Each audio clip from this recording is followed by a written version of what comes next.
It wasn't necessarily like yelling at us to have fun and let loose, but it was more just like, look, trust. We got to trust how we play, and trust our players, trust the schemes, trust the coaches, and that's what we did. To us, that's letting it fly, having fun out there. So, we had a great week of preparation leading into this game. So, we came in here really confident. Jack, obviously, you guys are going to celebrate this for 24 hours, Coach said, but looking forward, you're playing Oregon, a team that you guys have been wanting to play again. What are you most looking forward to that matchup? Yeah, they're a great team. We love playing against teams like that. We just played a really good team, and Oregon's a really good team. They're undefeated, Big Ten champs. So those type of games we want. Who wouldn't want that? In California at the Rose Bowl. So it's gonna be fun. A lot of chest bumping from SEC pundits, coaches the last couple of weeks about teams that didn't make the playoffs, did make the playoffs. I kept tweeting last night about good job, committee, all that stuff. Like, what do you make of? Why do you think that they have this air of superiority about them? I don't know. The SEC is a great conference. A lot of good football teams in there, but I think the Big Ten's a good conference too. Got a lot of great teams in there too. So you're gonna have that. It's just competitive nature. I don't see a problem with it. I think it's all good and fun. So people are gonna talk. They're gonna be mad if they don't get in, this and that. But that's football. So how do you think tonight's result reflects on some of those conversations? We like I said, we really. I know it's so cliche to say, but we try to really not listen to anything on outside noise. Coach A does a great job of that, driving that into us. So, we knew we had a good team in front of us, went to work on them, and we got 10 days to prepare for Oregon. Jack, how much did clearing the air after the Michigan loss, where you guys had that team meeting, contribute to what happened today in terms of maybe changing attitudes, getting it all out? I thought it was great. I thought we needed it. As men, they're going to have a bunch of different mixed emotions after a loss like that, and, it sucks. No one feels it more than we do, and Coach Day does. So we needed that. It was just good conversation back and forth. And, after that meeting, we ended with a prayer and then went right to work. And I think that, once we got that out of the way, now we're okay, we're back on the same page. Let's go get this thing out. Was this the game plan you wanted this week? Yeah. Right. I love seeing stuff like that. But, we executed well. It's all about execution. If you don't execute, you're not going to win games. And tonight we executed. You said that Day has been the subject of a lot of BS. Yeah. What is the most off-base criteria when it comes to what you're referring to? I don't really want to get into specifics, but you see it, everyone hears it.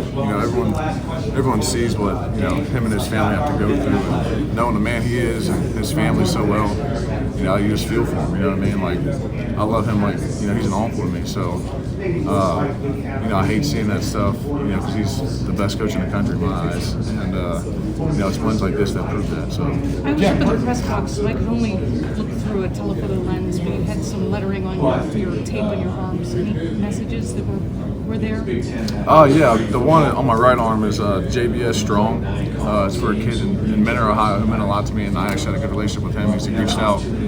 His name was Jack Sawyer, and he's a kid who had a rare form of cancer. He was 16 years old, and his parents reached out. So, I sent him some stuff and kind of kept in contact. And he unfortunately passed away last year. So, it's been tough for him and his family. And so, just a little message to them. Jack, how is this team fundamentally different from the last time you guys played Oregon? Say that again? How is this team fundamentally different from the last time you guys played defensively?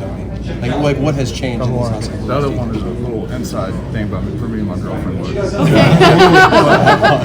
sorry about that. Since the Oregon game, you felt like there were some changes. Like, what fundamentally is different, do you think, about this defense from the last time you guys played? Well, look, we just tightened stuff up. We're not completely different, you know what I mean? Like, we didn't go in there and revamp everything, but we just tightened some stuff up, made a little adjustments, and and we're scheming different things for each team we're playing. So it's just little things like that you can take into every week. Jack, I asked Coach Knowles earlier in the week. You didn't really get your just due on one of the great plays in the game history.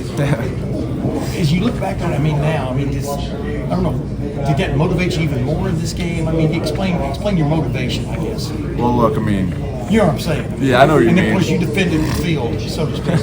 Yeah, I don't, honestly, I could have had a million sacks or a million things, but we lost the game. Yeah. That's all that matters to me, you know what I mean? So, everything. the way the game ended motivated us to come into this week like this. So we had a great week of preparation and attacked it. What was the buzz? What was the buzz of this defense as y'all walked on the field? Y'all just seem to be at a different level. Maybe I'm wrong. Yeah, I mean, You understand what I'm saying? yeah, Armando's walking on the field. We're the baddest MFers around. You know what I mean? That's our mindset. So I mean, that's what we take on the field every game. Jack, the camera showed you when you guys went up like 35-10. You thought you'd embrace Coach Day. Was there something you said? And I mean, what does it mean for you guys to rally around him with the criticism he's taking? Yeah, I just said all day long, trying to make that a catchphrase for him. You know what I mean? He just goes through so much. I mean, I see it. I don't pay it any mind, but it's like, it's so hard for him and his family, after a loss like that. And it's just, yeah, I mean, Coach Day's awesome. We all love him. He's the best coach in college football by far, I think. And, yeah, I mean, I go to work with him any day. And one more thing, like with you guys, this bizarre playoff world, you guys are going to the Rose Bowl, playing another Big Ten team. You're a senior. I mean, there's roses all around. I mean, what does that mean to you being in this new environment that might not be what you grew up with, but still the same result, isn't it? Yeah, I think it's awesome. I mean, 12-team playoffs, I think it's great. It gives teams a chance that wouldn't have got a chance in years previous. So I think it's great. Super excited for a chance to play in the Rose Bowl again. Got ejected my freshman year, so I'm excited to play there again. Hopefully get a full game. But no, it's just exciting. I can't wait to go. Do y'all feel reinvigorated? How would you describe it right now? As the old saying goes, a new season started tonight. Yeah, I mean, it is a new season. It's a new season every week. It's win or go home. It's the NFL playoffs now is what it is. So that's been our mindset. What does it mean to you personally, as someone who grew up dreaming of playing here, to get this last opportunity to kind of rewrite your final chapter at Ohio State and have it go the way it did? Yeah, man. I mean, it means everything to me. When we saw we got another home game, against a team like that coming in here, I knew it was going to be awesome. The crowd was electric tonight. I mean, that's the best I think I've heard it since I've been here. So, I mean, just to end it that way with this group of seniors and with Coach Day, I mean, it was just awesome. What was it like just to see all the Tennessee fans in the crowd and then to see Ohio State fans respond the way they did? Yeah, I mean, it was great. That's the best thing about college football is the fan bases are so big, and Tennessee's got a great fan base. So I knew they were going to travel well. A lot of them were in our hotel, so we knew there was going to be a lot of them there. And our fans, they stepped up in a big way tonight, and I loved it. Do you think all day long, do you feel like that's catching on at all, or is it just I don't know. I just said it 2 minutes ago, so I hope maybe it will, maybe it won't. I don't know, but I mean, anything to pump Coach Day up, man. I mean, I can't express to you how much he means to all of us. Behind closed doors, stuff you don't see, the stuff that you don't see that he has to go through. I mean, like I said a million times, I commit to him 100 times over if I could. So this is a huge win for him. So you just came up with that catchphrase tonight, then? Yeah, actually, I can't take credit for it. Jerry said it this week, and I said, kind of like that. So, yeah. Wait, who said it? Jerry. Jerry Emmett? Yeah. Thanks, Jim. Yeah, thank you. This Thanks, game guys. seems to mean a lot for the Big Ten as well. I mean, anytime the Big Ten and